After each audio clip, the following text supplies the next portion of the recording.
Hey there, mythology lovers.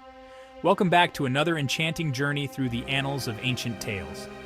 Today I'm diving into the tale of King Midas and his infamous golden touch. This story is one of the most fascinating and cautionary tales from Greek mythology. So let's set the scene. Once upon a time, in ancient Phrygia, there was a king named Midas. Now, Midas wasn't just any ruler, he was known for his immense wealth, his grand palaces, and his love for all things luxurious. His kingdom was a testament to his riches, filled with golden statues, lavish gardens, and opulent feasts. One day, Midas did a good deed for a satyr, a mischievous spirit of nature.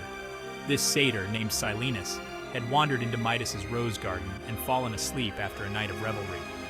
This satyr was none other than a follower of Dionysus, the god of wine and revelry. When Midas found Silenus, he treated him with great hospitality, offering him food, drink, and a place to rest. To show his gratitude for Midas's kindness, Dionysus offered Midas a wish. Imagine that, a wish granted by a god. The possibilities were endless, and Midas's mind raced with excitement. Midas, without much thought, eagerly asked, "I wish that whatever I touch would turn to gold." He envisioned a world where everything he desired could be transformed into the precious metal. Dionysus tried to warn him, urging him to reconsider. "Are you sure this is what you want?" the god asked, his voice filled with concern. But Midas was adamant. He saw it as the ultimate gift. He believed that with this power, he would become the richest and most powerful king in the world. So, the wish was granted. Dionysus waved his hand and a golden light enveloped Midas. At first, Midas was over the moon. He couldn't contain his joy and immediately began testing his new power. He touched a twig and it turned to pure gold. The transformation was instantaneous and mesmerizing. He touched a rock, and it gleamed with golden brilliance. Every object he laid his hands on became a treasure. He was ecstatic, imagining the endless possibilities and his ever-growing wealth. He envisioned his kingdom becoming the most prosperous in the world, with gold flowing like rivers. But then, reality struck. When Midas sat down for a meal, he eagerly picked up a piece of bread. In an instant, it turned to solid gold. His heart sank as he realized he couldn't eat it. He reached for a glass of wine, but it too transformed in his grasp. The liquid turned to gold, and he couldn't drink it. No food, no drink, just gold. The very thing he had wished for was now a curse. Hunger gnawed at him, and Midas groaned in despair. "I'll starve!" Perhaps this was not such an excellent wish after all. The realization hit him like a ton of bricks. His excitement turned to dread. The golden touch, which he had thought would bring him happiness, was now his greatest torment.